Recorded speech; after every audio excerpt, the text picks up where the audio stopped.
गौतम बुद्ध जी गाजीपुर भी आए हुए थे। हाँ, गौतम बुद्ध जब सारनाथ में उन्होंने उपदेश दिया और उसके बाद वो चले हैं गंगा के किनारे किनारे किनारे चलते हुए, गाजीपुर होते हुए, बक्सर होते हुए आगे निकल गए हैं।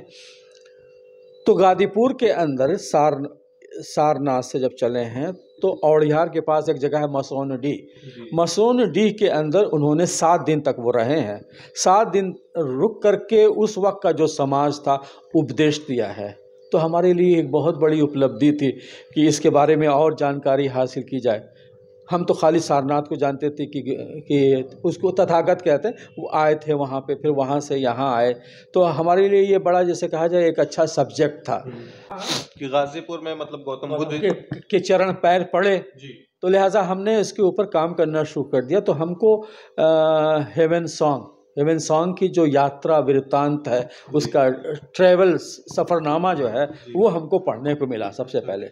उसमें ये बात उसने लिखी है कि सारनाथ के बाद गाजीपुर के अंदर आए फला जगह के ऊपर, वहाँ उन्होंने उपदेश दिया। और उपदेश दिया जो है तो उस वक्त का जो देव समाज लिखा, देव माने महादेव, जैसे ईश्वरीय जो लोग हो, जैसे ब्राह्मण इनको कहा जाता था, उन्हीं को इन्होंने उपदेश दिया। क्योंकि ब्राह्मण को इसलिए उन्होंने चुना कि इनकी गांव-गांव के अंदर समाज में एक अच्छी पकड़ है, इनको इज्जत की निगाह से देखा जाता है, आदर की निगाह से देखा जाता है।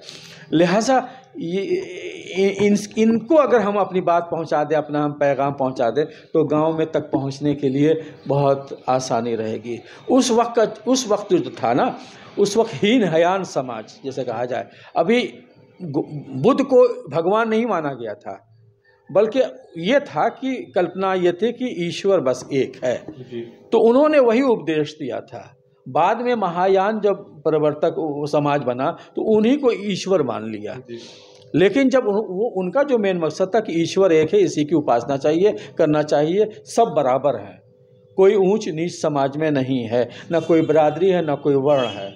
तो यही वो उपदेश लेकर के आए थे और उन्होंने दिया था, भेदभाव मिटाने के लिए। मतलब भेदभाव में उसके अंदर बहुत सी जैसे खराबियां पैदा हो चुकी थी, उसी के सुधार के लिए उन्होंने ये यात्रा उन्होंने शुरू की। अब बगल ही में कहा जाए कि भितरी में अशोक की लाट भी कहा जाता, लेकिन कुछ लोग का मानना है कि स्कंदगुप्त की मतलब ये लाट है।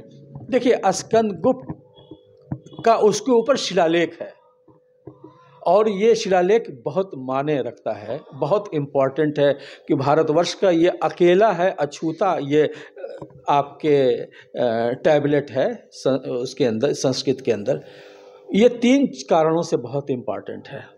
नंबर 1 ये कि हूण जो एक बर्बर जाति थी, जो जिधर चले जाता था इनका 3 लाख का काफिला, उस बस्ती को ये उजाड़ देते थे।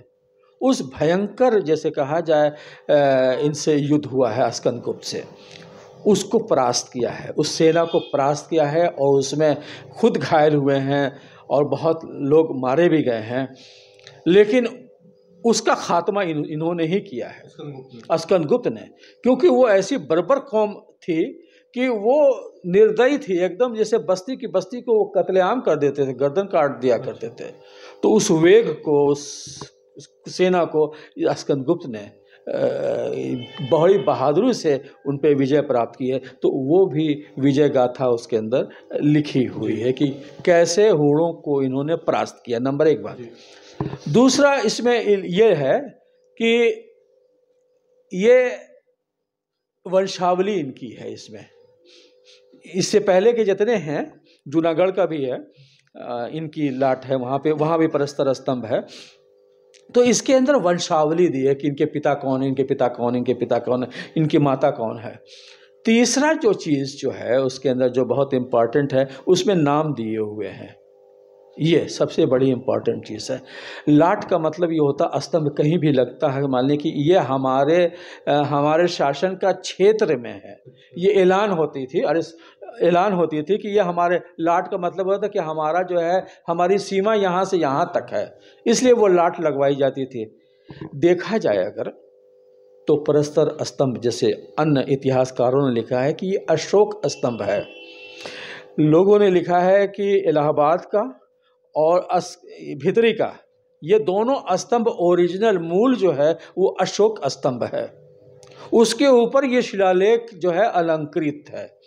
ये है इसकी सच्चाई। और ये जो शिलालेख है उससे ये भी पता चलता है कि ये गांव जो भितरी है ये दान, उसी के अंदर एक मंदिर है, विष्णु प्रतिमा है, वहाँ पे एक मूर्ति है, शिवालय रहा होगा उस समय, मंदिर रहेगा, उसी के ऊपर ये गांव जो है दान किया हुआ है। यानी कि यहाँ की कृषि भूमि वगैरह ये वो जो उससे अन्न पैदा होगा उसके खर्चा वर्चा इस मंदिर का इन्हीं से होगा पूरा गाँव। अरे गाँव का नाम नहीं दिया हुआ है उसमें, खाली गांव है कि दान किया हुआ गांव।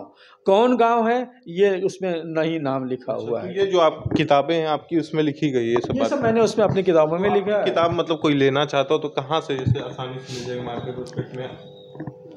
ऐसा है ना कि एक तो हमको मार्केटिंग नहीं करने आती, बेचने नहीं आती, जो लोग आते हैं मैं उनको देता रहता हूँ, ऐसी गिफ्ट के तौर पे देते हैं ताकि हम लोग जाने कि हमारे जनपद में ऐसा है। उसी में फिर गौतम बुद्ध जहाँ जहाँ गए थे, अशोक भी गाजीपुर में आए, अशोक ने बड़े निर्माण गाजीपुर में कराए हैं जी। तो आपने जैसे ब्लॉग के माध्यम से आप लिखते हो? हाँ, मेरा एक ब्लॉग है गाजीपुर वाला उबैद, तो उसके ऊपर मैंने ये सारी चीज़ें डाल दी हैं और लगभग 18 लाख उसके फॉलोअर्स हैं। लेकिन इधर हम कुछ लिख नहीं पा रहे क्योंकि अंग्रेज़ी किताब गाजीपुर के इतिहास को लिख रहे हैं, तो समय हमको नहीं मिल पा रहा बिल्कुल कि उसको हम अपडेट करें।